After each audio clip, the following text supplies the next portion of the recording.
اسی لیے تو میں آپ کو ہر روز کہتی ہوں کہ جہاں اپنے لیے دعا کرو، اپنے جاننے والے نہ جاننے والے سب بہن بھائیوں کے لیے دعا کرو، مسلمان بہن بھائیوں کے لیے۔ جی تو عرض کر رہی ہوں میری معزز ماں بہنوں، ان تینوں احادیث میں چند ایسے لوگوں کا پتہ چلا کہ جن کی قبولیت کا خاص وعدہ ہے، اور ہر شخص کی علیحدہ علیحدہ فضیلت ذکر کی،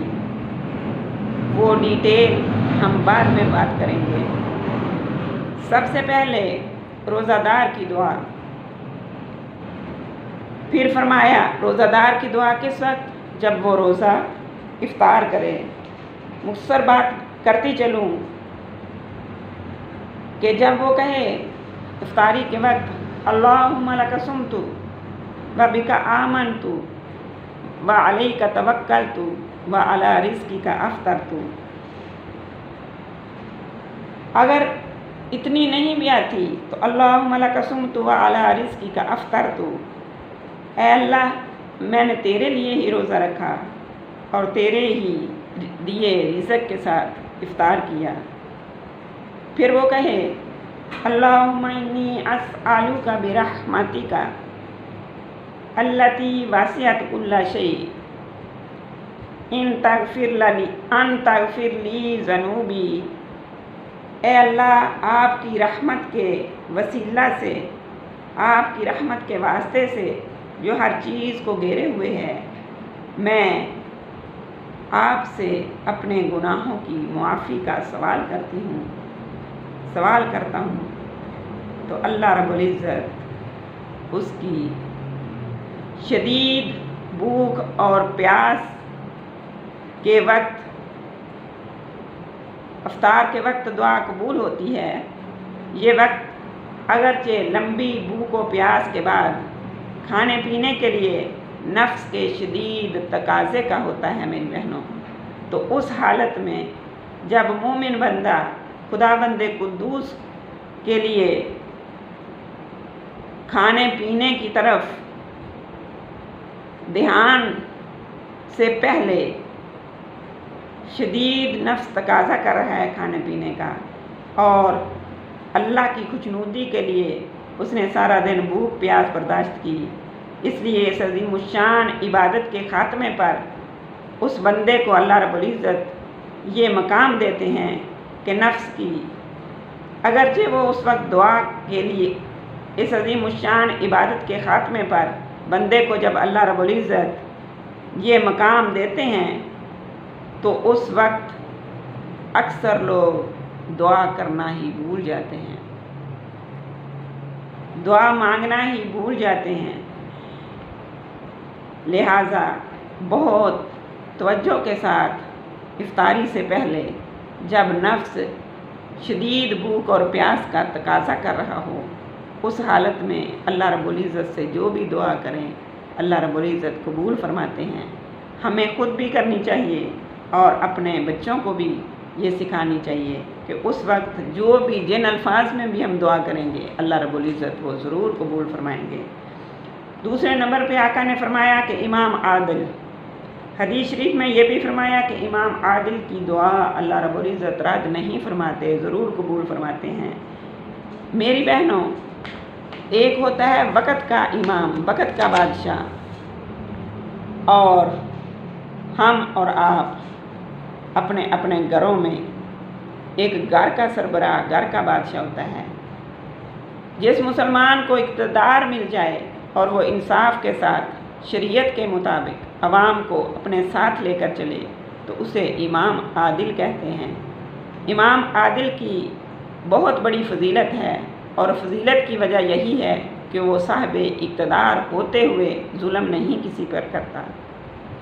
اور گناہوں سے خود بھی بچتا ہے اور اللہ پاک سے ڈرتا ہے۔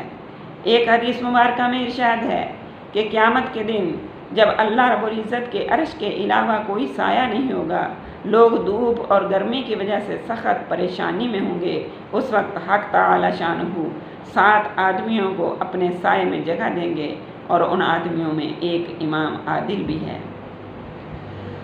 اور اسی فضیلت کی وجہ سے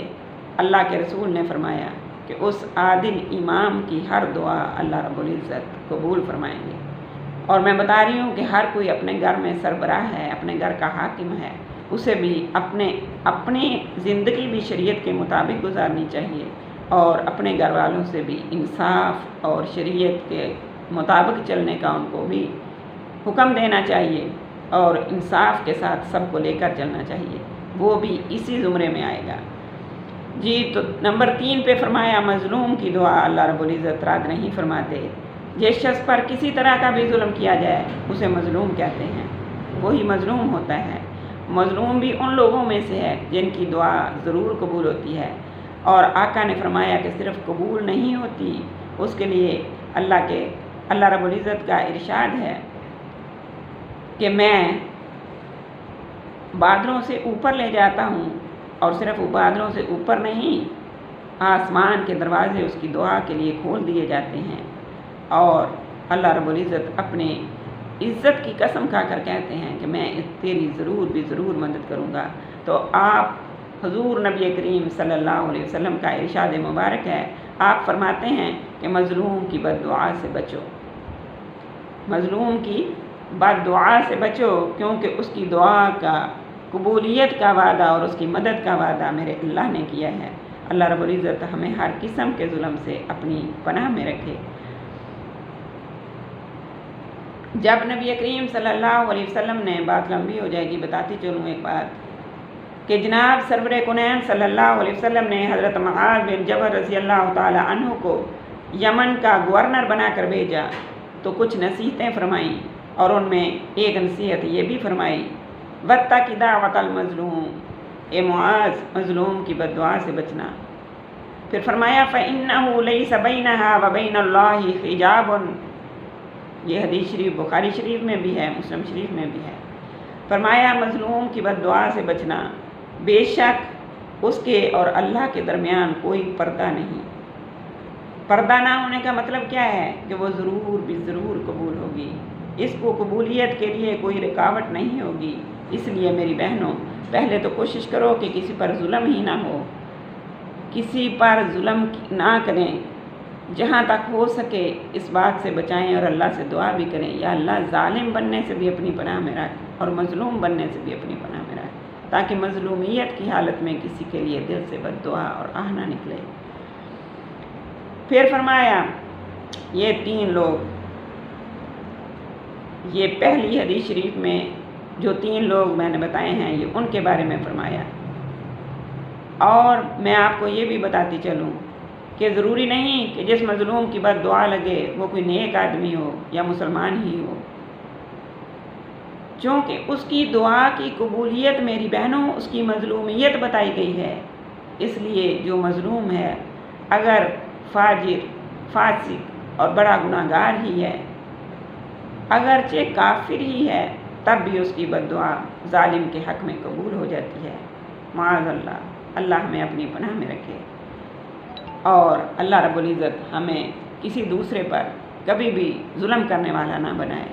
اللہ رب العزت عمل کی توفیق عطا فرمائے۔ وما علینا الا البلاغ المبین۔ باقیوں کے بارے میں انشاءاللہ تعالی کل بات کریں گے،